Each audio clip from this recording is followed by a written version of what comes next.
എല്ലാവർക്കും നമസ്കാരം. ഈ പ്രഭാതത്തിൽ ഒരിക്കൽ കൂടി നിങ്ങളെല്ലാവരെയും കാണുവാൻ സാധിക്കുന്നതിൽ വളരെയേറെ സന്തോഷം. സ്പിരിറ്റ് ഓഫ് ശാസ്ത്രയുടെ 31ാമത് എപ്പിസോഡാണ് നമ്മൾക്ക് ഇന്ന് ചെയ്യുവാനുള്ളത്. എല്ലാവരെയും ഒരിക്കൽ കൂടെ സ്വാഗതം ചെയ്യുന്നു. ഓം വന്ദേ ഗുരുപാദദ്വന്ദ്വം അവാങ്മാനസഗോചരം രക്തശുക്ലപ്രഭാമിശ്രം ഹതൈർക്യം ത്രൈപുരം മഹാ. ഓം ശ്രീ ഗുരുഭ്യോ നമഃ. ഹരി ഓം. സ്വാമിയേ ശരണമയ്യപ്പ. അപ്പോൾ നമ്മൾ ഇന്നലെ വിവിധ ആചാരങ്ങളുടെ കാര്യങ്ങളായിരുന്നു ചർച്ച ചെയ്തത്. അതുപോലെ തന്നെ കേരളോൽപ്പത്തിയെക്കുറിച്ച് നമ്മൾ ഇന്നലത്തെ എപ്പിസോഡിൽ നമ്മൾ ചർച്ച ചെയ്യുകയുണ്ടായി. അതിനെ തുടർന്ന് നമ്മൾ പേട്ടതുള്ളലിൻ്റെ രഹസ്യത്തെക്കുറിച്ച് ഇന്നലെ ചെറുതായി ഒന്ന് പരാമർശിച്ചു. അപ്പോൾ എന്താണ് ശരിക്കും പേട്ടതുള്ളൽ, അല്ലെങ്കിൽ എന്തിനാണ് ഈ പേട്ടതുള്ളൽ ആചാരത്തിൻ്റെ ഒരു ഭാഗമായത്, അതിൽ വല്ല തത്വവും ഒളിഞ്ഞിരിക്കുന്നുണ്ടോ എന്ന് നമ്മൾക്കൊന്ന് പരിശോധിക്കേണ്ടതായിട്ടുണ്ട്. ഇന്നലെ നമ്മൾ പറഞ്ഞതുപോലെ തന്നെ ദേവലോകത്ത് മഹിഷിയുമായിട്ടുള്ള യുദ്ധം ചെയ്ത് ഭഗവാൻ മഹിഷിയുടെ ശരീരം ദേവലോകത്ത് നിന്ന് ഭൂലോകത്തേക്ക് എറിയുകയും ആ ശരീരം വന്ന് പതിച്ച സ്ഥലത്ത് ഭഗവാനും ദേവലോകത്ത് നിന്ന് ഭൂലോകത്തേക്ക് ആഗതനാകുന്നു. അപ്പോൾ ആ സ്ഥലത്തിൻ്റെ മഹിഷിയുടെ മൃതദേഹം വന്ന് വീഴുന്ന സ്ഥലം ആണ്, അല്ലെങ്കിൽ ആ സ്ഥലത്തിൻ്റെ നാമമാണ് എരുമേലിൽ, അതായത് എരുമയുടെ മുകളിൽ. അപ്പം ആ സ്ഥലത്തിൻ്റെ പേര് എരുമേലിൽ നിന്നാവാൻ കാരണം മഹിഷിയുടെ എരുമയുടെ പ്രതീകമാണല്ലോ മഹിഷി, അല്ലെങ്കിൽ മഹിഷിയെ പ്രതിനിധാനം ചെയ്യുന്നത് എരുമയാണ്. അപ്പോൾ അതുകൊണ്ട് തന്നെ എരുമ വന്ന് വീണ അതേ സ്ഥലത്ത് ഭഗവാനും വന്ന് അവതരിക്കുകയാണ് ഭൂമിയിൽ. അപ്പോൾ ആ സ്ഥലത്തിൻ്റെ നാമം എരുമേലിൽ എന്ന് ആയിത്തീർന്നു. അപ്പോൾ പേട്ട തുള്ളുന്നതിന് മുൻപ് തന്നെ നമ്മൾക്ക് ഇതിൽ കേട്ടിരിക്കുന്ന ഭൂരിഭാഗം ആളുകളും ശബരിമല സന്ദർശിച്ച ആളുകളായിരിക്കും എന്ന ധാരണയിൽ തന്നെ പറയുമ്പോൾ, നമ്മൾ പേട്ട തുള്ളൽ എന്ന ചടങ്ങ് ആരംഭിക്കുന്നതിന് മുൻപ് തന്നെ നമ്മൾ കാട്ടാള വേഷം ധരിക്കണം. അതുപോലെ കരിമഷി കൊണ്ട് നമ്മൾ, അല്ലെങ്കിൽ കരി കൊണ്ട് പുള്ളി കുത്തി വസ്ത്രങ്ങളൊക്കെ, കറുപ്പ് വസ്ത്രങ്ങളൊക്കെ ധരിച്ചിട്ടാണ് നമ്മൾ പേട്ട തുള്ളുക. ശരക്കോലുകളൊക്കെ കയ്യിലേന്തി, അല്ലേ? അപ്പം അങ്ങനെ ആ ഒരു വേഷം ധരിക്കുന്നതോട് കൂടിയിട്ടാണ് നമ്മൾക്ക് അയ്യപ്പൻ്റെ ആ വനം ചവിട്ടുവാനുള്ള ശുദ്ധി കൈവരുത്തുന്നത് എന്നാണ് സങ്കല്പം. പേട്ട തുള്ളുന്നതോടുകൂടി നമ്മൾക്ക് വനയാത്രയ്ക്കുള്ള പെർമിഷൻ, അല്ലെങ്കിൽ നമ്മുടെ ദേഹവും അല്ലെങ്കിൽ മനസ്സും ഒക്കെ വനയാത്രയ്ക്ക് വേണ്ടി തയ്യാറെടുക്കുന്നു എന്നാണ് സങ്കല്പം. കാട്ടാള വേഷം ധരിച്ച് സഞ്ചരിച്ചാൽ നമ്മൾ പറഞ്ഞതുപോലെ തന്നെ ആ ഭക്തനെ അയ്യപ്പൻ്റെ ഭൂതഗണങ്ങൾ എപ്പോഴും സംരക്ഷിക്കും. അതുകൊണ്ട് തന്നെ വന്യമൃഗങ്ങൾ ഉപദ്രവിക്കാറില്ല. ഈ പേട്ട തുള്ളുന്ന സമയത്ത് അതിൻ്റെ പ്രാരംഭഘട്ടത്തിൽ തന്നെ നമ്മൾ വാദ്യങ്ങൾ കേട്ടിട്ടാണ് പേട്ട തുള്ളൽ ആരംഭിക്കുന്നത് തന്നെ. നല്ല വാദ്യങ്ങളുണ്ടാവും. ആ വാദ്യങ്ങൾ കേട്ട് തുള്ളുന്നതോടുകൂടി ഭക്തൻ്റെ അഹം എന്ന ബോധം ഇല്ലാതാവുന്നു. അഹം എന്ന ബോധത്തിൽ നിന്ന് നമ്മൾ ആ നൃത്തച്ചുവടുകളിലേക്ക് മാറുന്ന സമയത്ത്, ആ പേട്ട ചുവടിലേക്ക് മാറുന്ന സമയത്ത് അഹംബോധം നശിക്കുന്നു. അവൻ്റെ കുണ്ടലിനി ഒരു ഉയർച്ചയിലേക്ക്, അല്ലെങ്കിൽ ഉണർച്ചയിലേക്ക് എത്തി നിൽക്കുന്ന സമയമാണത്. നമ്മൾക്കറിയാം, കുണ്ടലിനി മൂലാധാര ചക്രത്തിലാണ് ശരീരത്തിൽ വസിക്കുന്നത്, അല്ലേ? ആ ചൈതന്യത്തെ ഇളക്കാൻ എപ്പോഴും നിങ്ങൾ ശ്രദ്ധിച്ചാൽ മനസ്സിലാവും, മനുഷ്യൻ്റെ അരക്കെട്ട് ഇളക്കുന്നത് ഈ പറയുന്ന വാദ്യങ്ങളാണ്. ഒരു പ്രത്യേക തരം വാദ്യങ്ങളാണ്, അല്ലേ? എപ്പോഴും മനുഷ്യൻ്റെ അരക്കെട്ട് ഇളകാൻ വേണ്ടിയിട്ട്. അതിൻ്റെ താളം കേൾക്കുമ്പോൾ തന്നെ നമ്മുടെ അരക്കെട്ട് തനിയെ ഇളകാൻ തോന്നും. അതിൻ്റെ അർത്ഥം എന്താണ്? ആ ശബ്ദം, ആ വാദ്യം പുറപ്പെടുവിക്കുന്ന ശബ്ദം നമ്മുടെ അരക്കെട്ടിനെയാണ് സ്വാധീനിക്കുക. അരക്കെട്ട് എന്ന് പറഞ്ഞാൽ നമ്മുടെ കുണ്ടലിനി സ്ഥിതി ചെയ്യുന്ന സ്ഥലം, മൂലാധാരം. ആ മൂലാധാരം ഇളകുന്നതോടുകൂടി കുണ്ടലിനി ചൈതന്യത്തിൻ്റെ ഉണർവ് സംഭവിക്കുകയാണ്. അങ്ങനെ ആ ഒരു ആഘോഷത്തിൻ്റെ ലഹരിയിൽ അവൻ സത്യം പറഞ്ഞാൽ അവൻ്റെ കുണ്ടലിനി ഉണർന്ന് ശിവതത്വത്തിലേക്കുള്ള യാത്ര ആരംഭിക്കുന്നതാണ്. എന്നാൽ ഇത് കൂടുതലും ആളുകൾക്ക് ആ ഒരു അനുഭവം ആ മേളത്തിൻ്റെ അല്ലെങ്കിൽ ആ ആഘോഷത്തിൻ്റെ ഇടയിൽ ശരിക്കും ആസ്വദിക്കാൻ വേണ്ടി പറ്റാറില്ല. കാരണം നൃത്തലഹരിയിലായിരിക്കും നമ്മൾ. അങ്ങനെ ആ സമയത്ത് നമ്മൾ ചൊല്ലുന്ന ഒരു മന്ത്രമുണ്ട് അല്ലെ, പേട്ടതുള്ളലിന് നമ്മൾ മുഴക്കുന്ന ഒരു ബേരിയുണ്ട്, അയ്യപ്പ തിന്തക തോം തോം സ്വാമി തിന്തക തോം തോം. അപ്പോൾ അത് ശരിക്കും ലോപിച്ച് ഉണ്ടായ ഒരു ബേരിയാണത്, വിജയബേരിയാണത്. ശരിക്കും അതെന്താണ് ബേരി എന്ന് പറഞ്ഞാൽ, ആ സമയത്ത് ഭക്തൻ അയ്യപ്പൻ്റെ അടുത്ത് ഈ പറയുന്ന കുണ്ടലിനി ഉണർന്ന് അദ്വൈത ഭാവത്തിലേക്ക് ഉയരുന്ന ഒരു പകർച്ചയാണ്, ഒരു നമ്മൾ പറയില്ലേ, ഒരു വേഷപകർച്ചയാണ് ശരിക്കും സാധകൻ്റെത് അവിടെ സംഭവിക്കുന്നത്. അവിടെ സാധകൻ അയ്യപ്പനോട് പറയുന്നത്, അയ്യപ്പ നിൻ്റെ അകത്ത് ഓംകാരമുണ്ട്, അതുപോലെ സ്വാമിയാകുന്ന എൻ്റെ അകത്തും ഓംകാരമുണ്ട്. അതായത് നീയും ഞാനും ഭേദമല്ല, തത്വമസിയിലേക്കുള്ള ആദ്യത്തെ ചുവടുവെപ്പാണ്. നമ്മൾ പറഞ്ഞിട്ടില്ലേ, ഈ 18 പടികൾ കയറി നിൽക്കുന്ന സമയത്ത് നമ്മൾ ഈശ്വരനിൽ ദർശിക്കുന്ന ആ മഹാതത്വം, മഹാവാക്യം, ഉപനിഷത്ത് മഹാവാക്യമായ തത്വമസി പേട്ടതുള്ളലിൽ വളരെ എന്താണ് പറയുക, സാധകൻ അറിയാതെ തന്നെ അതിൻ്റെ ആദ്യ പടി അവിടെ വെക്കുന്നുണ്ട്. പക്ഷെ സാധകന് ഇത് വളരെ കൃത്യമായി അറിയില്ല. നമ്മൾ മുഴക്കുന്ന ബേരിയിൽ തന്നെ ആ തത്വത്തെ നമ്മൾ അവിടുന്ന് ഘോരമായി അല്ലെങ്കിൽ വിജയബേരിയായിട്ട് നമ്മൾ മുഴക്കുകയാണ് ചെയ്യുന്നത്. എന്ത് പറഞ്ഞുകൊണ്ട്? അയ്യപ്പ തിന്തകത്തോം തോം സ്വാമി തിന്തകത്തോം. അതിൻ്റെ അർത്ഥം അയ്യപ്പ നിൻ്റെ അകത്തോം ഓംകാരമുണ്ട്, സ്വാമിയായ എൻ്റെ അകത്തും ഓംകാരമുണ്ട്. അപ്പോൾ ഈ സ്ഥിതിയാണ് ഭക്തൻ ഇവിടെ കൈവരിക്കുന്നത്. ഇവിടെ ജീവാത്മാവ് പരമാത്മാവ് എന്ന ഐക്യത്തിൻ്റെ സങ്കല്പം അവിടെ വെച്ച് തുടക്കം കുറിക്കുകയാണ്. കാരണം ഇവിടെ വെച്ചിട്ടാണ് വനയാത്ര ആരംഭിക്കുന്നത്. യഥാർത്ഥ ശബരിമല തീർത്ഥാടനം ആരംഭിക്കുന്നത് അതോടുകൂടിയിട്ടാണ്. അപ്പോൾ അങ്ങനെ ആ ഒരു ഐക്യത്തിൻ്റെ സങ്കല്പം അവിടെ തുടങ്ങുന്നു. തത്വമസി എന്ന മഹാവാക്യത്തിലേക്കുള്ള ആദ്യത്തെ ചുവട് വെക്കുന്നതാണ്, അല്ലെങ്കിൽ ആദ്യത്തെ ചുവടാണ് ശരിക്കും എന്ത്? പേട്ടതുള്ളൽ. അപ്പം കറുത്ത വസ്ത്രത്തിന് അതുപോലെ തന്നെ പ്രാധാന്യമുണ്ട് പേട്ടതുള്ളലിൽ. കറുത്ത വസ്ത്രത്തിൻ്റെ കാര്യം എടുത്താൽ തന്നെ കറുത്ത വസ്ത്രം ശരിക്കും ഊർജങ്ങളെ അല്ലെങ്കിൽ ചൈതന്യങ്ങളെ ആഗിരണം ചെയ്യാനുള്ള ഒരു വലിയ ശേഷി കറുത്ത വസ്ത്രങ്ങൾക്കുണ്ട്, വെളുത്ത വസ്ത്രത്തെക്കാൾ. അതുകൊണ്ടൊക്കെ തന്നെയാണ് ശരിക്കും നമ്മൾ അയ്യപ്പന്മാരോട് മരണം നടന്ന വീടുകളിൽ അല്ലെങ്കിൽ മരണാനന്തര ചടങ്ങുകളിലൊന്നും പങ്കെടുക്കരുത് എന്ന് പറയാനുള്ള കാരണം, ആ അയ്യപ്പൻ അല്ലെങ്കിൽ ആ ഒരു ഭക്തൻ സന്ദർശിക്കുന്ന ആ ഒരു അവസ്ഥയിൽ അല്ലെങ്കിൽ ആ ഒരു പ്രദേശത്ത് ശരിക്കും എന്താണ് ഉണ്ടാവുക എന്ന് പറഞ്ഞാൽ, പൂർണ്ണമായും ഒരു ഡിപ്രസ്ഡ് എനർജി ലെവൽസ് ആയിരിക്കും ഉണ്ടായത്. സങ്കടകരമായ ഒരു അന്തരീക്ഷം തളം കെട്ടി നിൽക്കുന്ന സ്ഥലങ്ങളാണ് അതൊക്കെ. ആ ചൈതന്യവും ആ ഊർജവുമൊക്കെ നമ്മുടെ ഈ വസ്ത്രങ്ങൾക്ക് ആഗീരണം ചെയ്യാൻ, കാരണം കറുപ്പ് എല്ലാത്തിനെയും തന്നിലേക്ക് അടുപ്പിക്കുന്ന ഒരു നിറമാണെന്ന് നമ്മൾക്കറിയാമല്ലോ. അപ്പോൾ അതുകൊണ്ട് തന്നെ ഈ നമ്മൾ ചെന്ന് പെടുന്ന സ്ഥലങ്ങളിലെ എല്ലാ ചൈതന്യങ്ങളും തന്നിലേക്ക് ആകർഷിക്കുവാനുള്ള സാധ്യത ആ വസ്ത്രം പ്രദാനം ചെയ്യുന്നത് കൊണ്ട് ഒരു പരിധി വരെ നമ്മൾ എന്ത് ചെയ്യാൻ പറയും? ഇങ്ങനെയുള്ള സ്ഥലങ്ങളിൽ ഒഴിവായി നിൽക്കാൻ വേണ്ടിയിട്ട് പരമാവധി ഭക്തന്മാരോട് പറയും.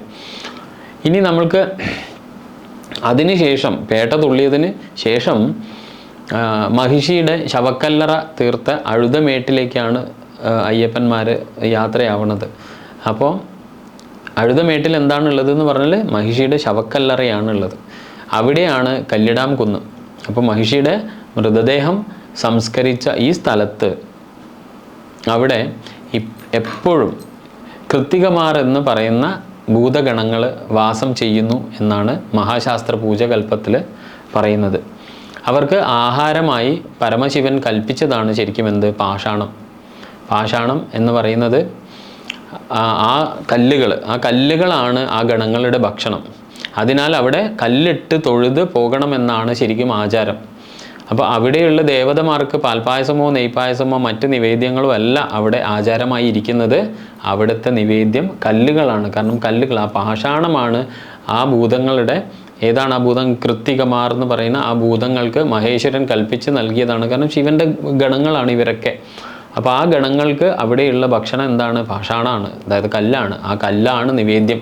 അതുകൊണ്ടാണ് അവിടെ കല്ലിടാം കുന്നിൽ കല്ലിട്ടുകൊണ്ട് അവിടെ തൊഴുത് പോകണം എന്ന് നിർദ്ദേശം. ഇവിടെയും നമ്മൾ നേരത്തെ പറഞ്ഞ പോലെ പേട്ട തുള്ളുന്ന സ്ഥലത്തും നമ്മൾ ദക്ഷിണയുടെ കാര്യം പറഞ്ഞ സമയത്ത് നമ്മൾ പറഞ്ഞിട്ടുണ്ടായിരുന്നു ഗുരുവിന് ദക്ഷിണ സമർപ്പിക്കുന്ന സ്ഥലങ്ങൾ. അതിൽ ഈ പറയുന്ന 2 സ്ഥലവും നമ്മൾക്ക് കാണുവാൻ വേണ്ടി സാധിക്കും. അതായത് ഇതിൽ ശരിക്കും മഹാശാസ്ത്ര പൂജാകൽപ്പത്തിൽ വളരെ കൃത്യമായി പറയുന്നുണ്ട്. എന്താണ് അതിൽ പറയുന്നത്? പിപ്പലാദ സമുത്പന്നേ കൃത്യേ ലോകഭയങ്കരി പാഷാണം തേ മയാദത്തം ആഹാരാർത്ഥം പ്രകൽപ്പിതം. ഇത് ശരിക്കും ആ കല്ലിടുന്ന സമയത്ത് ഓരോ അയ്യപ്പ ഭക്തനും ചൊല്ലിക്കൊണ്ട് അർപ്പിക്കേണ്ടതാണ് ആ കല്ല്. പക്ഷേ എന്തുകൊണ്ടോ ഈ പറയുന്ന പോലെ നമ്മൾ ഇതൊന്നും പഠിച്ചിട്ടോ അല്ലെങ്കിൽ അറിഞ്ഞിട്ടോ ചെയ്യാൻ ശ്രമിക്കാത്തത് കൊണ്ടാണ്, നമുക്ക് ലഭ്യമല്ലാത്തത് കൊണ്ടല്ല, നമ്മൾ ചെയ്യാൻ വേണ്ടി ശ്രമിക്കുന്നില്ല എന്നുള്ള ഒരു കാര്യം ഉള്ളത് കൊണ്ടാണ് ഇതിങ്ങനെ വരാൻ വേണ്ടി കാര്യം. എന്നാലും സാധാരണ നമ്മൾ അവിടെ സ്വാമിയെ ശരണമയ്യപ്പ എന്നുള്ള സ്വാമിയുടെ മന്ത്രമാണ് നമ്മൾ ജപിക്കുക. അതും വളരെ ശക്തിമത്തായ മന്ത്രമാണ്. പക്ഷേ ഇതൊക്കെ ഈ ഗ്രന്ഥങ്ങളിലൊക്കെ എഴുതി വെച്ചത് പരമാവധി നമ്മൾ അത് പഠിക്കുക തന്നെ ചെയ്യാനാണ് ശ്രമിക്കേണ്ടത്. കാരണം എന്താ, അടുത്ത് വരുന്ന തലമുറയ്ക്ക് ഇതൊക്കെ നമ്മൾക്ക് പകർന്നു കൊടുക്കാൻ സാധിക്കും. അപ്പോൾ അവർ ഇതൊക്കെ അറിഞ്ഞ് ആചരിക്കാൻ വേണ്ടിയിട്ട് തുടങ്ങും. അപ്പം ഇത് നമ്മൾ വളരെ ഏറെ ശ്രദ്ധിക്കേണ്ടതാണ്. അതുപോലെ തന്നെ അയ്യപ്പനെ ദർശിക്കുന്ന ആ വഴിയിൽ പ്രാധാന്യമുള്ള ഒരു ചടങ്ങ് കൂടിയാണ് എന്ത്, ശരംകുത്തി ആൽത്തറ. അതായത് ശബരിമല പ്രദേശത്ത് നിലവിലുണ്ടായിരുന്ന 7ഓ 8ഓ കോട്ടകളിൽ പ്രധാനപ്പെട്ട ഒരു കോട്ടയാണ് ശരിക്കും ശരംകുത്തി ആൽത്തറ.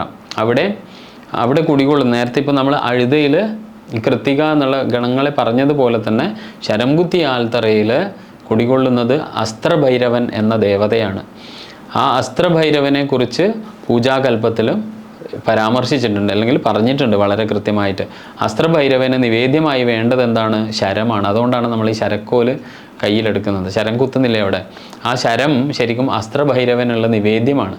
അവിടെ നാളികേരം ഉടച്ച് ശരങ്ങളും ഗതയും നിവേദ്യമായി കർപ്പൂരം കത്തിച്ച് സമർപ്പിക്കണം എന്ന നിർദ്ദേശം വളരെ കൃത്യമായിട്ട് ഏതിൽ, മഹാശാസ്ത്ര പൂജാകൽപ്പത്തിൽ പറഞ്ഞിട്ടുണ്ട്. കാരണം ഞാൻ കഴിഞ്ഞ എപ്പിസോഡുകളിൽ പറഞ്ഞിട്ടുണ്ടായിരുന്നു. കാരണം ശബരിമലയിലെ നിലവിലുള്ള ആചാരങ്ങൾ തികച്ചും ഈ 4 പ്രധാന ഗ്രന്ഥങ്ങളെ അടിസ്ഥാനപ്പെടുത്തിയിട്ടാണ് ഉണ്ടായിട്ടുള്ളത്, അല്ലെങ്കിൽ നിലവിൽ വന്നത് എന്ന് നമ്മൾ പറഞ്ഞു. അതിൽ പ്രാധാന്യമുള്ളതാണ് മഹാശാസ്ത്ര പൂജാകൽപ്പം. ഇതിലാണ് പൂജാവിധികൾ തികച്ചും ഇന്ന് ശബരിമല ഫോളോ ചെയ്യുന്ന ആ പൂജ അല്ലെങ്കിൽ താന്ത്രിക പദ്ധതികൾ ആ ഒരു ടെക്സ്റ്റിലാണ് ഉൾപ്പെടുത്തിയിട്ടുള്ളത്.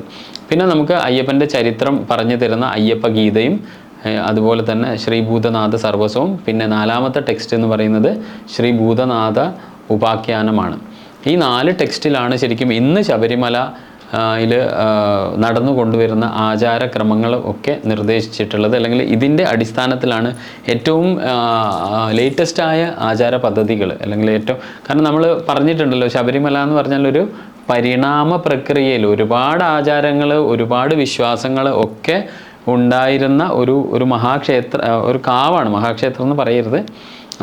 ഈ പറയുന്ന പോലെ വനവാസി സമ്പ്രദായം, മലബാര സമ്പ്രദായം അല്ലെങ്കിൽ കൗള സമ്പ്രദായം മുതൽ വളരെ വിശദമായ ഒരുപാട് പദ്ധതികളിലൂടെ കടന്നു വന്ന് അവസാനം ഈ താന്ത്രിക ആചാരങ്ങളിലേക്ക്, അല്ലെങ്കിൽ ബ്രാഹ്മണ്യത്തിൻ്റെ ആ ഒരു ആചാര പദ്ധതിയിലേക്ക് എത്തിച്ചേർന്നതാണ് ശബരിമല.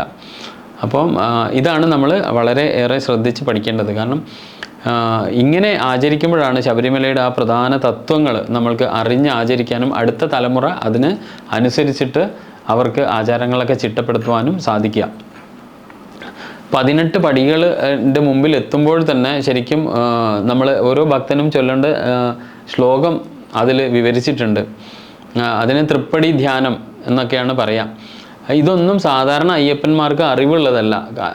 അവർ ഈ പറയുന്ന പോലെ സ്വാമിയെ ശരണം അയ്യപ്പ എന്ന മഹാമന്ത്രം ജപിച്ചാലും മതിയാകും. പക്ഷേ ഇതൊക്കെ നമ്മൾക്ക് ലഭ്യമാണെങ്കിൽ അത് പഠിച്ച് അത് ജപിച്ചുകൊണ്ട് അയ്യപ്പനെ ദർശിക്കുന്നതല്ലേ ഉത്തമം എന്ന് നമുക്ക് തോന്നിപ്പോവും. എന്താണ് ആ ധ്യാന ശ്ലോകം പറയുന്നത്? അഷ്ടാദശ മഹാസാരം ശാസ്ത്രദർശനദായകം വിദിതം ശുദ്ധം ഉത്കൃഷ്ടം സന്നിധാനം നമാമ്യഹം. അതുപോലെ തന്നെ 18ാം പടിക്ക് ഇടതും വലതുമായിട്ട് 2 ദേവതാ സങ്കല്പങ്ങളുണ്ട്. ഇതിനെക്കുറിച്ചും പല സ്ഥലത്തും പല പരാമർശങ്ങളും നമ്മൾക്ക് കാണുവാനും സാധിക്കും. അതിൽ ഇടത്തെ ഭാഗത്ത് സത്യദേവതയും വലത് ഭാഗത്ത് ധർമ്മദേവതയും എന്ന സങ്കല്പമാണ് പറയുന്നത്. പക്ഷേ വിഭിന്നമായ സങ്കല്പങ്ങൾ ഈ 2 മൂർത്തികൾക്കും ഉണ്ട്. ചില സ്ഥലത്ത് ഇത് അയ്യപ്പൻ്റെ മാതാവും പിതാവും എന്ന സങ്കല്പം എന്ന് പോലും പറയുന്നുണ്ട്. അപ്പോൾ തന്ത്രിവര്യൻ 18-ാം പടിയുടെ പൂജയും ഈ തൃപ്പടി പൂജയും ഒക്കെ ചെയ്യുന്ന സമയത്ത് ഈ 2 ദേവതാ സങ്കല്പങ്ങൾക്കും വിശേഷ പൂജകൾ ചെയ്യാറുണ്ട്. അപ്പം മഹാശാസ്ത്ര പരദേവതേ ധർമ്മസ്വരൂപായ അഷ്ടാദശാധിപായ സ്വാഹ എന്നാണ് ശരിക്കും നമ്മൾ ദേവതയ്ക്ക് പിന്നെ ഈ 18-ാം പടിക്ക് താഴെയുള്ള ഈ ദേവതാ സങ്കല്പങ്ങളുടെ മുമ്പിൽ നമ്മൾ ചൊല്ലേണ്ടതാണ് മഹാശാസ്ത്ര പരദേവതേ ധർമ്മസ്വരൂപായ അഷ്ടാദശാധിപായ സ്വാഹ. ഇങ്ങനെ ഓരോന്നിനും വളരെ കൃത്യമായി പൂജാകൽപ്പത്തിൽ പറയുന്നുണ്ട്. ആ ആചാരങ്ങളിൽ നമ്മൾ അനുഷ്ഠിക്കേണ്ട ക്രമം, അതിനനുസരിച്ചിട്ട് നമ്മൾ ചൊല്ലേണ്ട ധ്യാന ശ്ലോകങ്ങളും മന്ത്രങ്ങളെ കുറിച്ചിട്ടൊക്കെ അതിൽ വളരെ വിശദമായിട്ട് പറയുന്നുണ്ട്. നമ്മളെല്ലാവരും അത് മനസ്സിലാക്കിയിട്ട് ചെയ്യേണ്ടതാണ്. അങ്ങനെയാണെങ്കിൽ നമുക്ക് ഈ പറയുന്ന ശാസ്താവിൻ്റെ ദർശനം വിധിയാവണ്ണം തന്നെ ചെയ്യുവാൻ വേണ്ടി സാധിക്കും. ഇനി നമ്മൾക്ക് ശബരിമല യാത്രയിൽ പ്രധാനമായിട്ട് പറയാനുള്ളത്, നമ്മൾക്ക് എല്ലാവർക്കും അറിയുന്ന, അല്ലെങ്കിൽ ശബരിമലയുടേത് മാത്രമായി നമ്മൾക്കെല്ലാം വളരെ സുപരിചിതമായ നെയ്ത്തേങ്ങയെ കുറിച്ചിട്ടാണ്.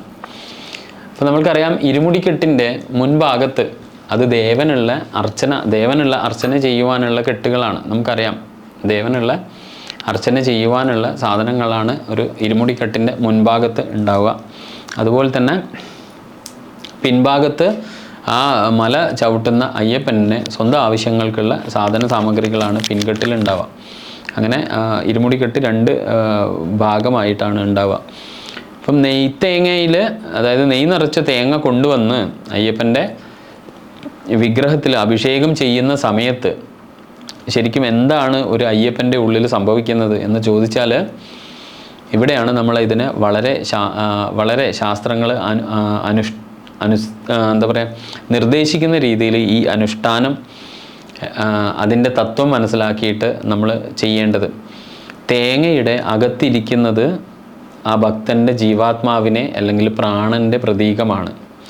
അതായത് തേങ്ങയുടെ അകത്തിരിക്കുന്ന നെയ്യ് ഭക്തൻ്റെ ജീവാത്മാവ് അല്ലെങ്കിൽ പ്രാണനെ പ്രതിനിധീകരിക്കുന്നു. ഇതാണ് എൻ്റെ സത്ത്. ഈ സത്ത് എന്നിൽ നിന്ന് പോകുന്ന നിമിഷം, അതായത് ജീവാത്മാവ് അല്ലെങ്കിൽ പ്രാണൻ എന്നിൽ നിന്ന് പോകുന്ന നിമിഷം എന്ത് സംഭവിക്കും?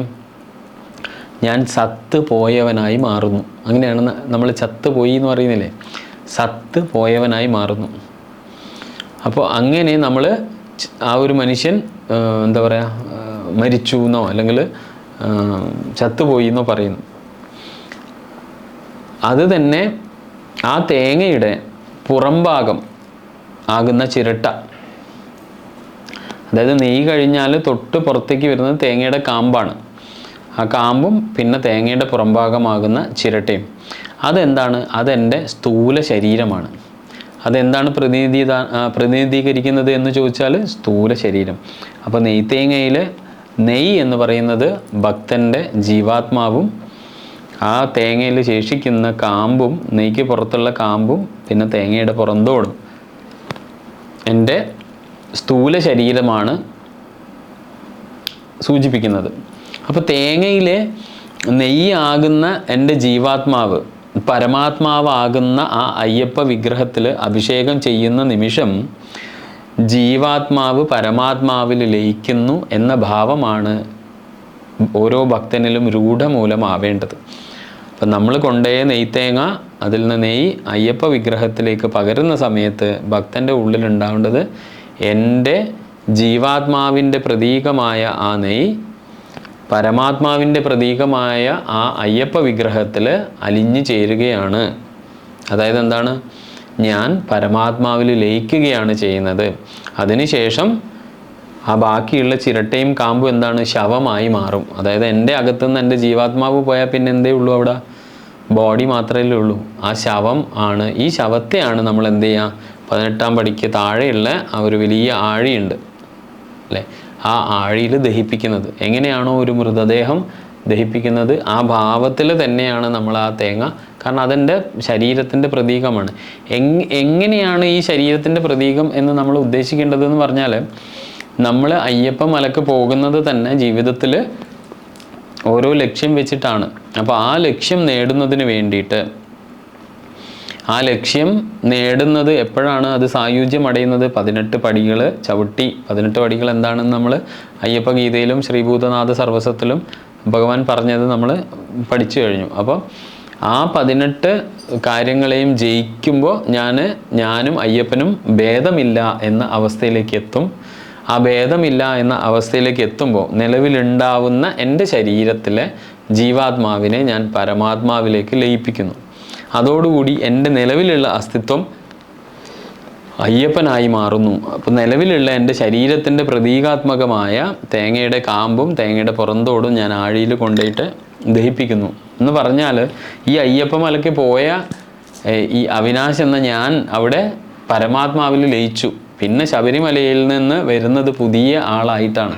എൻ്റെ ജീവിതത്തിൻ്റെ പ്രശ്നങ്ങളുണ്ടെങ്കിൽ അത് പരിഹരിച്ച ആളായിട്ട്, അതല്ല എനിക്ക് ദുശീലമുണ്ടെങ്കിൽ അത് പരിഹരിച്ച ആളായിട്ട്, അങ്ങനെ അയ്യപ്പ മലയ്ക്ക് ഒരാൾ പോയി തിരിച്ചു വരുമ്പോൾ, അല്ലെങ്കിൽ ശബരിമലയ്ക്ക് ഒരാൾ പോയി തിരിച്ചു വരിക എന്ന് പറഞ്ഞാൽ ആ പോയ ആൾ പോയി, അത് വിലയം പ്രാപിച്ചു. ആരിൽ?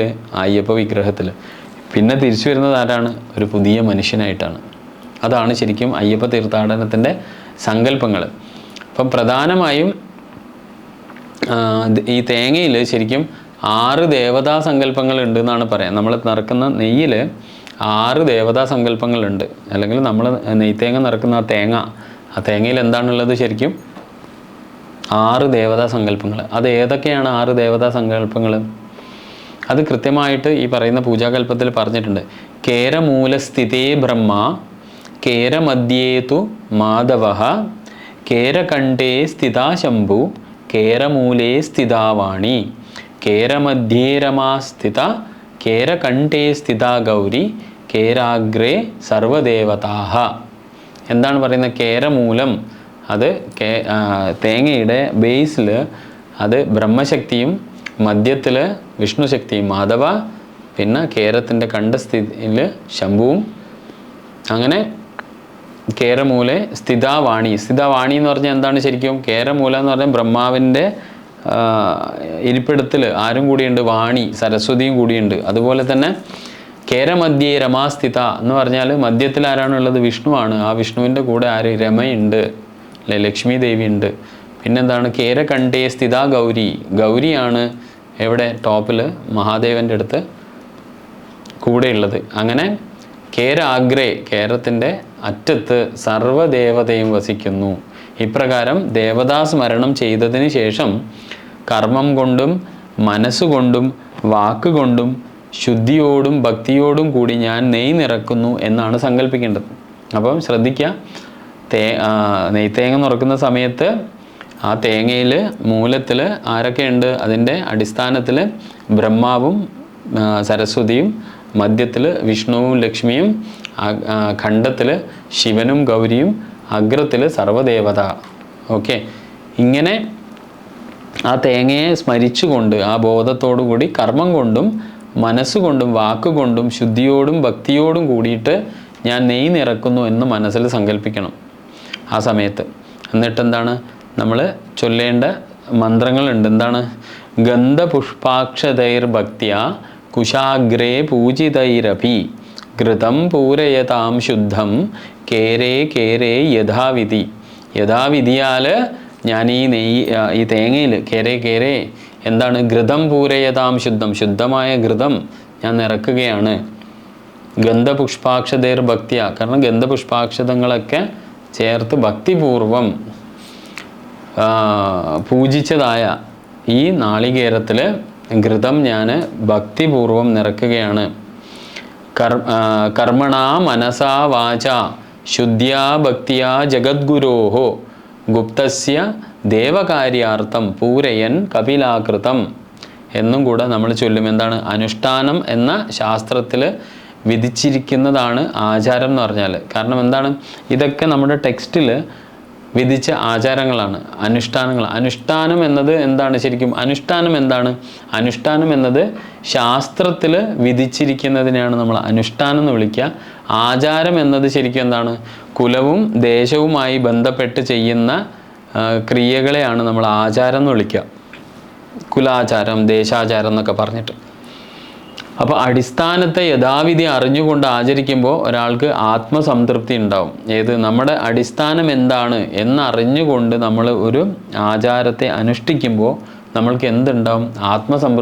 സംതൃപ്തി ലഭിക്കും. അപ്പോൾ അതുകൊണ്ടാണ് നമ്മൾ ഇതൊക്കെ ഈ ഒരു വിജ്ഞാന പരമ്പര തുടങ്ങാൻ തന്നെ കാരണം എന്താണ്? ഇതൊക്കെ നമ്മൾ ഭൂരിഭാഗം നോക്കുന്ന സമയത്തും ഇപ്പം എന്നെയൊക്കെ സംബന്ധിച്ചിട്ട് എൻ്റെ നാടായ വടക്കൻ മലബാർ പ്രദേശത്തൊക്കെ ഭൂരിഭാഗം അയ്യപ്പന്മാർക്കും ഈ പറയുന്ന തത്വങ്ങൾ അറിഞ്ഞുകൊണ്ടല്ല ശരിക്കും അവർ ആചരിക്കുന്നത്. പക്ഷേ ആചരിക്കുന്ന ആളുകളുണ്ട് ആ പ്രദേശത്തും കൂടെ. പക്ഷെ ഭൂരിഭാഗം ആളുകളും ഈ പറയുന്ന പോലെ നമ്മൾ അതിൽ തത്വം അറിഞ്ഞുകൊണ്ടല്ല ജപിക്കുന്നത് അല്ലെങ്കിൽ ആരാധിക്കുന്നത്. അപ്പോൾ തേങ്ങ ആഴിയിൽ സമർപ്പിക്കുന്നതിന് മുമ്പ് നമുക്കൊരു മന്ത്രം ചൊല്ലാനുണ്ട്. നമ്മൾ നേരത്തെ പറഞ്ഞ പോലെ നെയ്യ് അഭിഷേകം ഭഗവാന്റെ വിഗ്രഹത്തിൽ ചെയ്തതിന് ശേഷം ബാക്കി വരുന്ന തേങ്ങയുടെ കാമ്പും ആ പുറന്തോടും നമ്മൾ ആഴിയിൽ അഭിഷേകം ചെയ്യണമെന്ന് പറഞ്ഞാൽ അത് നമ്മൾ മൃതദേഹത്തെ പ്രതിനിധാനം ചെയ്യുന്നതാണ്. അപ്പോൾ അവിടെ ആ അഗ്നികുണ്ഡത്തിലേക്ക് നമ്മുടെ മൃതദേഹം എത്തി വയ്ക്കുമ്പോൾ നമ്മൾ ചൊല്ലേണ്ട മന്ത്രം എന്താണ്? അഗ്നിജിഹ്വ മഹാജിഹ്വ സപ്തജിഹ്വ നമാമ്യഹം ശാസ്ത്രദേവമുഖം വന്ദേ വീതിഹോത്രം പ്രഭാകരം. ശ്രദ്ധിക്കണേ, എന്താണ് പറയുന്നത്? അഗ്നിജിഹ്വ മഹാജിഹ്വ സപ്തജിഹ്വ. അഗ്നിക്ക് 7 നാക്കുകൾ ഉണ്ടെന്നാണ് പറയുക. നമാമ്യഹം ശാസ്ത്രദേവമുഖം വന്ദേ വീതിഹോത്രം പ്രഭാകരം. അങ്ങനെ അഗ്നി എന്ന മന്ത്രം ചൊല്ലി തൻ്റെ ശരീരമാകുന്ന നാളികേരം ആഴിയിൽ സമർപ്പിക്കണം. ഇതാണ് ശബരിമലയിൽ നെയ്ത്തേങ്ങ വരെയുള്ള നമ്മുടെ ആചാരക്രമങ്ങൾ. അപ്പം ഇത്രയും നമ്മൾ ചർച്ച ചെയ്ത് കഴിഞ്ഞ ദിവസങ്ങളെല്ലാം ചർച്ച ചെയ്ത സമയത്ത് നമ്മൾ ഒരുപാട് ആചാരങ്ങളെ കുറിച്ച് പറഞ്ഞിട്ടുണ്ട്, ഇതിൻ്റെ തത്വങ്ങളെയും കുറിച്ചിട്ട് പറഞ്ഞിട്ടുണ്ട്. അപ്പം നമ്മളെ ഭാഗത്ത് നിന്ന് എന്താണ് ഉണ്ടാവേണ്ടതെന്ന് പറഞ്ഞാൽ ഈ തത്വങ്ങളൊക്കെ നമ്മുടെ ഭാവി തലമുറയ്ക്ക്, ശബരിമല സന്ദർശിക്കുന്ന നമ്മുടെ ഭാവി തലമുറയിൽ പെടുന്ന ആളുകൾക്ക് ഈ പറയുന്ന എരുമേലി പേട്ടതുള്ളലായാലും അതുപോലെ തന്നെ അഴുതയിൽ കല്ലിടുന്നതും ആ കല്ലിടുന്ന സ്ഥലത്ത് നിവസിക്കുന്ന ഭൂതഗണങ്ങൾ ഏതാണ് എന്നും അതുപോലെ തന്നെ ശരം കുത്തിയിൽ അസ്ത്രഭൈരവനാണ്, അതിനു വേണ്ടിയിട്ടാണ് നമ്മൾ ശരക്കോലും ഗതയും ഒക്കെ സമർപ്പിക്കുന്നത് എന്നും കൂടെ നമ്മൾ ആരോട് പറയണം? ശരിക്കും നമ്മുടെ അടുത്ത തലമുറ അല്ലെങ്കിൽ നമ്മുടെ വീട്ടിൽ നിന്ന് ശബരിമലയ്ക്ക് പോകുന്ന ആളുകൾക്കോ ഈ തത്വം അറിയില്ലെങ്കിൽ പറഞ്ഞു കൊടുത്താൽ അവർക്ക് അത് അറിഞ്ഞുകൊണ്ട് ഉപാസന ചെയ്യാനുള്ള ഒരു ഏറ്റവും വലിയ ഭാഗ്യം ഉണ്ടാവും. ഇപ്പോൾ ശബരിമലയിൽ ഈശ്വര സങ്കല്പത്തെക്കുറിച്ച് പറയുന്ന സമയത്ത് ഇപ്പം നമ്മൾ ആചാരങ്ങളെ കുറിച്ചിട്ടൊക്കെ നമ്മൾ സംസാരിച്ചു. ശബരിമലയിലെ ഈശ്വര സങ്കല്പങ്ങളെക്കുറിച്ച് പറയുന്നുണ്ടെങ്കിൽ ഈ ഒരു ദൈവസ്ഥാനത്തിൻ്റെ ചരിത്രത്തിൽ ലയിച്ചു ചേർന്ന ഒരുപാട് ദേവതാ സങ്കല്പങ്ങൾ അല്ലെങ്കിൽ ദേവസങ്കല്പങ്ങൾ വേറിട്ട് കാണേണ്ടതുണ്ട്. ശരിക്കും ഞാൻ നേരത്തെ പറഞ്ഞതുപോലെ ഒരൊറ്റ സങ്കല്പത്തിൽ ഉരുത്തിരിഞ്ഞ് വന്ന ഒരു ക്ഷേത്രമല്ല ശരിക്കും ശബരിമല. അതെന്തുകൊണ്ടാണ് അങ്ങനെ പറയാൻ കാരണം? ശ്രീഭൂതനാഥൻ, അതായത് ദ്രാവിഡ ദേവനായ ശ്രീഭൂതനാഥൻ, അതുപോലെ തന്നെ ദ്രാവിഡ ദേവനായ അയ്യനാര്, താന്ത്രിക പദത്തിൽ ആചരിക്കപ്പെടുന്ന ഈ ശിവയോഗികളുടെ ആരാധ്യ ദേവനായ ശാസ്താവ്, ഹരിഹരസുതനായ അല്ലെങ്കിൽ ഹരിഹരസുതനായ ശാസ്താവ്, പിൽക്കാലത്ത് പുരാണ പ്രസിദ്ധനും ദൈവവുമൊക്കെ ആയിത്തീർന്ന് ഈ പറയുന്ന ദേവസ്ഥാനവുമായിട്ട് വളരെ ആഴത്തിൽ പുൽകിയിരിക്കുന്നു അല്ലേ. അപ്പം ശരിക്കും എന്താണ് ഇത്? നമ്മൾ വിശദമായി ഇവയെല്ലാം വെവ്വേറെ നമ്മൾ പരിശോധിക്കേണ്ടതാണ്. അങ്ങനെ നോക്കുന്ന സമയത്ത് നമുക്ക് ശ്രീഭൂതനാഥനെ കുറിച്ച് നോക്കാം. ആദ്യമായിട്ട് ശബരിമലയുമായിട്ട് ബന്ധപ്പെട്ട ഏറ്റവും പഴക്കമേറിയ ഒരു ദേവതാ സങ്കല്പം ഒന്നെങ്കിൽ നമ്മൾ പറയാൻ സാധിക്കുമെങ്കിൽ അത് ശ്രീഭൂതനാഥൻ്റേതാകാം. കലിയുഗത്തിൽ ഈ ആധ്യാത്മിക സങ്കല്പത്തിൻ്റെ ഔന്നിത്യത്തിൽ നിൽക്കുന്ന ഭൂതനാഥനെ ഓർക്കാതെ ശബരിമലയുടെ ചരിത്രം പറയുക ശരിക്കും എന്താണ്? അസാധ്യമാണ്. കാരണം കലൗലുപ്ത ധർമ്മേ തിരോഭൂതസത്ത ഭവന്തം വിനാകോനു കലാലുപ്തധർമ്മേ തിരോഭൂതസത്ത ഭവന്തം വിനാകോനു സത്തൈവകമൂർത്തി സ്തവൈരേർ അഭിരാനന്ദ ചിത്തസ്തു ഗോപ്ത ന ഭുക്തിം ന മുക്തിം ന കിം ദാസ്യസേന എന്ന് പറയുന്നുണ്ട്. അപ്പോൾ എന്താണ് ശ്രീഭൂതനാഥ ഭുജംഗ സ്തോത്രത്തിലുള്ള ഒരു പരാമർശമാണത്. ശ്രീഭൂതനാഥ ഭുജംഗ സ്തോത്രം ഒരു വിധത്തിലുള്ള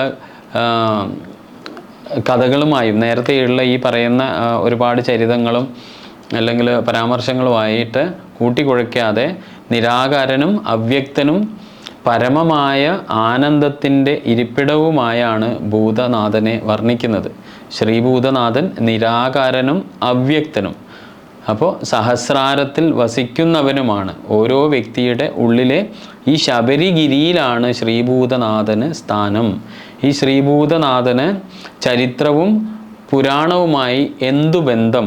ഈ ഭൂതനാഥൻ ഒരു പൗരാണിക താന്ത്രിക ദേവനത്രേ. ഇങ്ങനെ പറയുമ്പോൾ നമ്മൾ ശ്രദ്ധിക്കേണ്ടത് ഇവിടെ ശരിക്കും ഒരു ബ്രഹ്മസ്വരൂപിയായിട്ടാണ് ശ്രീഭൂതനാഥ ഭുജംഗ സ്തോത്രത്തിൽ അവതരിപ്പിച്ചിട്ടുള്ളത്. അത് എങ്ങനെയൊക്കെയാണെന്ന് പറയുന്നുണ്ട്. നിരാകാരനാണ്, അവ്യക്തനാണ്, വ്യക്തമല്ല അല്ലെ, വ്യക്തമാവണമെങ്കിൽ ഒരു ശരീരമൊക്കെ വേണം, അവ്യക്തനല്ല. പിന്നെയോ സഹസ്രാരത്തിൽ വസിക്കുന്നവനാണ് അല്ലേ, നമ്മുടെ ഏറ്റവും മുകളിലത്തെ ചക്രമായ സഹസ്രാരത്തിലാണ് അവൻ്റെ വാസസ്ഥാനം. അപ്പോൾ ശബരിഗിരി എന്താണ് എന്നാണ് ഭുജംഗ സ്തോത്രം പറയുന്നത്. ഓരോ വ്യക്തിയുടെ ഉള്ളിലുള്ള ഒരു ഗിരി, ശബരിഗിരിയിലാണ് ആ ശ്രീഭൂതനാഥന് സ്ഥാനം. ശ്രീഭൂതനാഥന് ചരിത്രവും പുരാണവുമായിട്ട് എന്ത് ബന്ധമാണ് എന്നുള്ളത് നോക്കുന്ന സമയത്ത് നമ്മൾക്ക് കാണാൻ പറ്റുന്നത് ഭൂതനാഥൻ എന്ന് പറഞ്ഞാൽ പൗരാണികമായ ഒരു താന്ത്രിക ദേവൻ മാത്രമാണ്. അപ്പം ശബരിമല ശാസ്താവ് അല്ലെങ്കിൽ അയ്യപ്പ വിഗ്രഹവുമായിട്ട് അല്ലെങ്കിൽ മണികണ്ഠ സ്വാമിയുമായിട്ട് ഈ ശ്രീഭൂതനാഥൻ, ഈ പേരൊക്കെ നമ്മൾ കേൾക്കുന്നതാണല്ലേ. അതിൽ തന്നെ നമ്മൾക്ക് വന്ദന ശ്ലോകം അല്ലെങ്കിൽ ധ്യാന ശ്ലോകം എടുത്തു കഴിഞ്ഞാൽ ധ്യായേത് ആനന്ദകന്ദം പരമഗുരുവരം ജ്ഞാനദീക്ഷാകടാക്ഷം ചിന്മുദ്രം സത്സമാധിം സുഹൃതി ജനമനോമന്ദിരം സുന്ദരാംഗം ശാന്തം ചന്ദ്രാവതംസം ശബരിഗിരിവരോ തുംഗപീഠേ ശബരിഗിരിവരോ ഉത്തംഗപീഠേ നിഷണ്ണം ചിന്താരത്മാമികാം ശ്രുതിവിനുത പദാംബോരുഹം ഭൂതനാഥം. അപ്പോൾ ഇത് ഈ ഭുജംഗ സ്തോത്രത്തിൽ നമ്മൾക്ക് കാണുവാൻ പറ്റുന്നതാണ്. ഭൂതനാഥ ധ്യാനം ശുദ്ധമായ ആധ്യാത്മിക ചിന്തയുടെ ഒരു തേജസ് പ്രസരിപ്പിക്കുന്ന താന്ത്രിക ദേവസങ്കല്പമാണ് ശരിക്കും ശ്രീഭൂതനാഥൻ്റെത്. അപ്പം അങ്ങനെ പറയുമ്പോൾ ഈ ചരിത്രപരമായ ഒരു പശ്ചാത്തലമില്ലാതെ ഒരു ബ്രഹ്മചൈതന്യപരമായ ഒരു താന്ത്രിക സങ്കല്പമാണ് ശ്രീഭൂതനാഥം എന്ന് നമ്മൾക്ക്, അല്ലെങ്കിൽ ശ്രീഭൂതനാഥൻ എന്നുള്ളത് നമ്മൾക്ക് മനസ്സിലാക്കുവാൻ വേണ്ടി സാധിക്കും. അതായത് ആഗമപദത്തിലെ ശരിക്കും ശിവയോഗികളുടെയൊക്കെ ഉപാസനാമൂർത്തിയായ ഈ ഒരു യഥാർത്ഥ ദേവൻ ശിവൻ്റെ ഉപാസ്യ രൂപഭേദം ആയിട്ടാണ് പറയുന്നത്. അതായത് ശിവൻ്റെ തന്നെ ഉപാസനാ മാർഗത്തിലുള്ള ഒരു വ്യത്യസ്ത രൂപമായിട്ടാണ് ഇവരെ അല്ലെങ്കിൽ ശ്രീഭൂതനാഥനെ അവതരിപ്പിക്കുന്നത്. ശിവയോഗി ആഗമ പദത്തിലുള്ള ശിവയോഗികളുടെ ഉപാസനാമൂർത്തിയായ ഈ ശ്രീഭൂതനാഥൻ യഥാർത്ഥത്തിൽ ശിവൻ്റെ ഒരു രൂപഭേദം തന്നെയാണ്. സഹസ്രാര പത്മത്തിൽ വസിക്കുന്ന ശിവൻ തന്നെയാണ് ഈ ദേവൻ എന്നാണ്. ഈ ദേവനെ വണങ്ങി നമുക്ക് ശബരിമലയുമായിട്ട് ബന്ധപ്പെട്ട, അതായത് ശ്രീഭൂതനാഥനിൽ തുടങ്ങി ശബരിമലയുമായിട്ട് ബന്ധപ്പെട്ട ദേവതാ സങ്കല്പങ്ങൾ നമുക്ക് പരിശോധിക്കാൻ വേണ്ടിയിട്ട് തുടങ്ങാം. അപ്പം അതിൽ ആദ്യമായിട്ട് നമുക്ക് ചോദിക്കാനുള്ള ചോദ്യം എന്താണ്? ശബരിഗിരീശൻ എന്നത് ശാസ്താവാണോ അയ്യപ്പനാണോ? അപ്പം നമ്മൾ ശ്രീഭൂതനാഥനെ കുറിച്ച്, ആ പദത്തെക്കുറിച്ച് നമ്മൾ പറഞ്ഞ അതൊരു ബ്രഹ്മചൈതന്യപരമായ ഒരു താന്ത്രിക സങ്കല്പമാണ്, നിരാകാരമായ അവ്യക്തമായ ഒരു താന്ത്രിക സങ്കല്പമാണ് ശ്രീഭൂതനാഥനെങ്കിൽ അടുത്ത നമ്മളുടെ സംശയം എന്താണ് വരുന്നത്? ശബരിഗിരീശൻ ശരിക്കും ശാസ്താവോ അതോ അയ്യപ്പനോ? അപ്പോൾ ശബരിമലയിലെ ഈശ്വര സങ്കല്പത്തെക്കുറിച്ച് പറയുമ്പോൾ ആദ്യം തന്നെ ഈ ദേവസങ്കല്പങ്ങളെയൊക്കെ വേറിട്ട് കാണേണ്ടതാണ്. കാരണം എന്താണ്? ശാസ്താവ് എന്നുള്ളത് പുരാണങ്ങളിലും താന്ത്രിക ഗ്രന്ഥങ്ങളിലും ശരിക്കും ശ്ലാഘിക്കപ്പെടുന്ന അല്ലെങ്കിൽ കീർത്തിക്കപ്പെടുന്ന ദേവതയാണ്. പൗരാണികമായ ബന്ധവും താന്ത്രികമായ ബന്ധവും ഉണ്ട് ആർക്ക്? ഈ പറയുന്ന ശാസ്താവ് എന്ന നാമത്തിന്. അയ്യപ്പൻ ആണെങ്കിലോ അത് ചരിത്ര പുരുഷനാണ്. ഇവിടെയാണ് ആ വ്യത്യാസം കിടക്കുന്നത്. ഇപ്പോൾ നേരത്തെ നമ്മൾ ശ്രീഭൂതനാഥനെ കുറിച്ച് പറഞ്ഞപ്പോൾ നമ്മൾ ശ്രദ്ധിച്ചു എന്താണ്, അത് താന്ത്രികപരമായ ഒരു ശിവൻ്റെ ഉപാസനാമൂർത്തിയുടെ ഒരു ഭേദഭാവമാണ്. അത് ഏത് വിഭാഗക്കാരാണ് കൂടുതൽ ആരാധിച്ചതെന്ന് പറഞ്ഞാൽ ശിവയോഗികളാണ്. ഈ ഒരു പേര് നിങ്ങൾ ശ്രദ്ധിക്കണം. കാരണം ഈ ശിവയോഗികൾ വീണ്ടും നമ്മൾ ഈ ശബരിമലയുടെ ചരിത്രം പറയുമ്പോൾ വീണ്ടും വരുന്നുണ്ട്. അപ്പോൾ ഈ ശാസ്താവാണെങ്കിലോ ശബരിഗിരീശൻ ശാസ്താവോ അയ്യപ്പനോ എന്നുള്ള ചോദ്യത്തിൽ നമുക്ക് പറയാനുള്ളത് ശബരിമലയിലുള്ള ഈശ്വര സങ്കല്പത്തെക്കുറിച്ച് നോക്കുമ്പോൾ ഈ പറയുന്ന വ്യത്യസ്തമായ ദേവതാ സങ്കല്പങ്ങളൊക്കെ നമ്മൾ വേറിട്ട് കണ്ടാൽ മാത്രമേ നമ്മൾക്ക് ഇതിനെക്കുറിച്ച് ഒരു വ്യക്തമായ ധാരണ നമ്മൾക്ക്, അല്ലെങ്കിൽ പല പേരും ഒരാളാണെന്ന് നമ്മൾ വിചാരിച്ചു പോകും. അപ്പം ഇവിടെ നമ്മൾക്ക് മനസ്സിലാവുന്നത് ശാസ്താവ് എന്ന നാമം അത് പൗരാണിക നാമമാണ്, പുരാണവുമായി ബന്ധമുള്ള നാമമാണ്. എന്നാൽ അയ്യപ്പൻ എന്ന് പറയുന്നത് ചരിത്രപരമായ ഒരു പുരുഷനാണ്, അല്ലെങ്കിൽ ചരിത്ര പുരുഷനാണ്. അപ്പോൾ അയ്യപ്പൻ്റെ ചരിത്രത്തിനെ നമുക്ക് വേണമെങ്കിൽ ആധുനിക ലോകത്തു നിന്നുള്ള രേഖകൾ എടുത്ത് ചിലപ്പോൾ അതിനെ സമർത്ഥിക്കാൻ പറ്റും. പക്ഷെങ്കിൽ പൗരാണികമായതിനെ നമ്മൾ ആ തലത്തിൽ പോയി തന്നെ മനസ്സിലാക്കേണ്ടി വരും. അപ്പോൾ പന്തള രാജവംശവുമായും മുസ്ലിമായ വാവരുമായും അല്ലേ, കൊള്ളക്കാരനും ജനദ്രോഹിയുമായ ഉദയനുമായും ഒക്കെ ബന്ധമുള്ളത് ആർക്കാണ്? ഈ പറയുന്ന അയ്യപ്പൻ്റെ ചരിത്രത്തിനാണ്. പുരാണത്തിൽ ഈ കഥാപാത്രങ്ങളൊന്നുമില്ല. അപ്പോൾ അതിൻ്റെ അർത്ഥം എന്താണ്? പൗരാണികമായ ശാസ്ത എന്ന സങ്കല്പത്തിന് ചരിത്രപരമായ പിൻബലം അല്ലെങ്കിൽ അടിത്തറ ഇല്ല എന്നുള്ളതാണ്. ഇത് വളരെ ശ്രദ്ധയോടെ കാരണം നമ്മൾ ഈ ശബരിമലയുടെ കാര്യം പറയുമ്പോൾ എപ്പോഴും ഈ പൗരാണികതയും ചരിത്രവും കൂടെ മിക്സ് ആക്കാൻ വേണ്ടി ശ്രമിക്കും.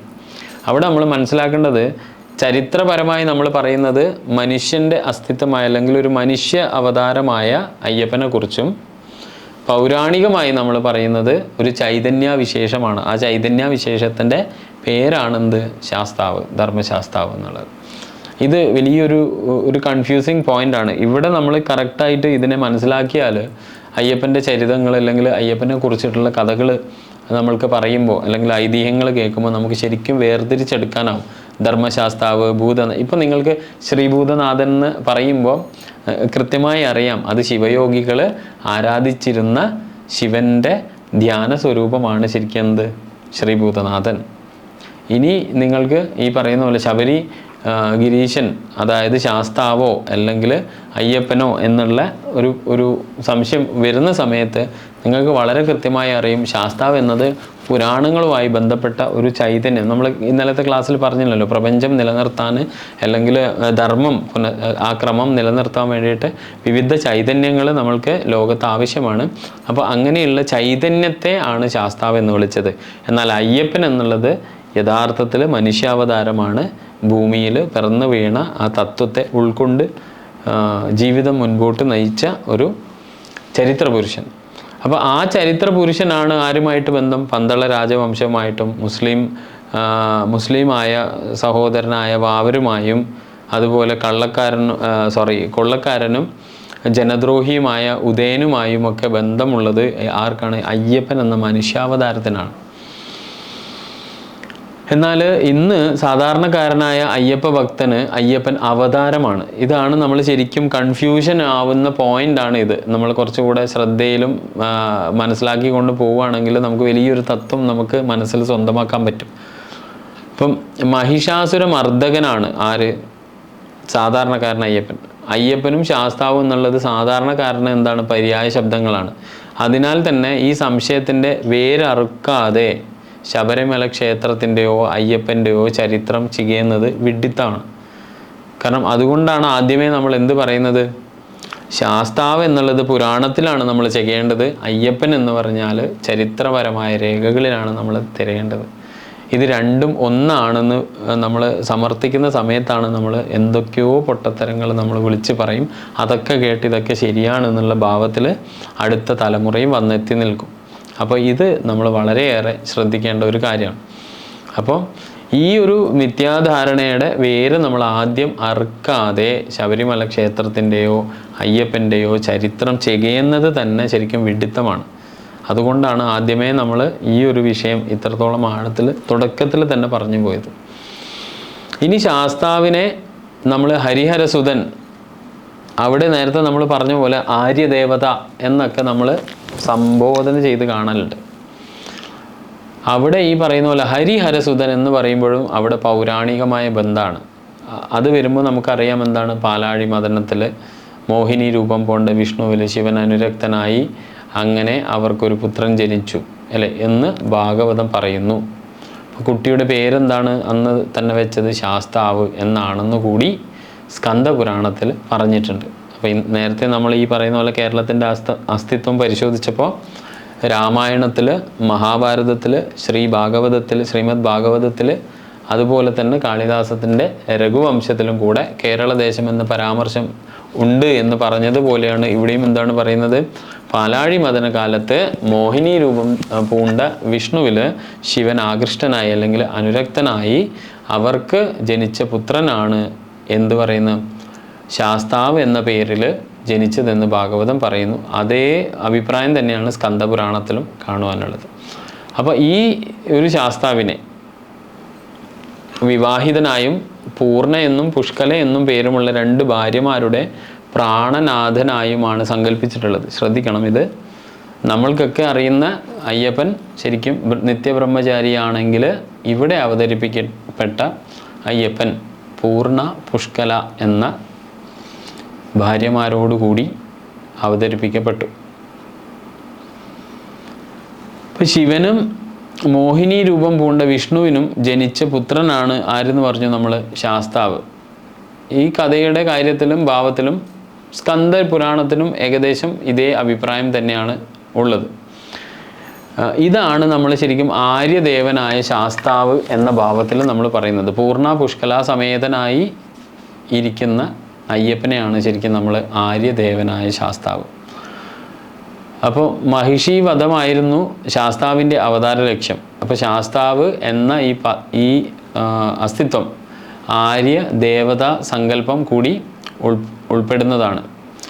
ഇതാണ് ഇന്ന് കേരളത്തിൽ നിലനിൽക്കുന്ന ശാസ്താസങ്കല്പം. അപ്പോൾ കേരളത്തിൽ നിലനിൽക്കുന്ന ശാസ്താസങ്കല്പം ഏതാണെന്ന് വെച്ചാൽ ആര്യദേവ സങ്കല്പമാണ്. അത് ഈ പറയുന്ന പോലെ പൂർണ്ണ പുഷ്കല സമേതനായിരിക്കുന്ന 2 ഭാര്യമാരുടെ പ്രാണനാഥനായിരിക്കുന്ന ശാസ്താവിനെയാണ് നമ്മൾക്ക് ഇന്ന് കേരളത്തിൽ പ്രചാരം. കാരണം ശബരിമലയിൽ യോഗാവസ്ഥയിലിരിക്കുന്ന നൈഷ്ഠിക ബ്രഹ്മചര്യത്തിലിരിക്കുന്ന അയ്യപ്പനാണെങ്കിൽ കേരളത്തിൽ ബഹുഭൂരിപക്ഷം വരുന്ന മറ്റ് ശാസ്താക്ഷേത്രങ്ങളിൽ ഈ പറയുന്ന ആര്യദേവ സങ്കല്പമാണ് കുടികൊള്ളുന്നത് അല്ലെങ്കിൽ ഉൾച്ചേർന്നിട്ടുള്ളത്. ഇതാണ് കേരളത്തിൽ പരക്കെ നമ്മൾക്ക് കാണുവാൻ പറ്റുന്ന ഒരു ആര്യദേവതാ സങ്കല്പം. ഇത്രയും പറഞ്ഞുകൊണ്ട് നമ്മൾ ഇന്നത്തെ ക്ലാസ് ഇവിടെ അവസാനിപ്പിക്കുകയാണ്. ഇനി വരുന്ന ക്ലാസ് അടുത്ത ദിവസം നമുക്ക് കണ്ടുമുട്ടാവുന്നതാണ്. എന്നത്തെയും പോലെ ഈ വിദ്യകളൊക്കെ നിങ്ങൾ നിങ്ങളുടെ കുട്ടികളിലേക്കും നിങ്ങളുടെ ബന്ധുക്കളിലേക്കും കുടുംബങ്ങളിലേക്കും അയൽപക്കങ്ങളിലേക്കും കൂട്ടായ്മയിലേക്കും ഒക്കെ നിങ്ങൾ പരമാവധി ഷെയർ ചെയ്ത് കൊടുക്കണം. കാരണം നമ്മളെല്ലാവരും ഒരു വലിയ യജ്ഞത്തിൻ്റെ ഭാഗമാണ്. അണ്ണാൻ കുഞ്ഞും തന്നാലായത് എന്ന് പറയുന്നത് പോലെയാണ് അല്ലേ, പല തുള്ളി പെരുവെള്ളം എന്നൊക്കെ പറയുന്ന പോലെ അവൻ ചെയ്യുന്ന ചെറിയ ചെറിയ കാര്യങ്ങൾ അതൊരു വലിയ ഫലത്തിൻ്റെ ഭാഗമായി മാറും. അപ്പം അതുകൊണ്ട് ആ ഒരു അഭ്യർത്ഥന നിങ്ങളുടെ മുമ്പിൽ വെച്ചുകൊണ്ട് ഇന്ന് ക്ലാസ്സിൽ പങ്കെടുത്ത എല്ലാവർക്കും ഹൃദയത്തിൻ്റെ ഭാഷയിൽ നന്ദി രേഖപ്പെടുത്തുന്നു. സ്വാമിയേ ശരണമയ്യപ്പ.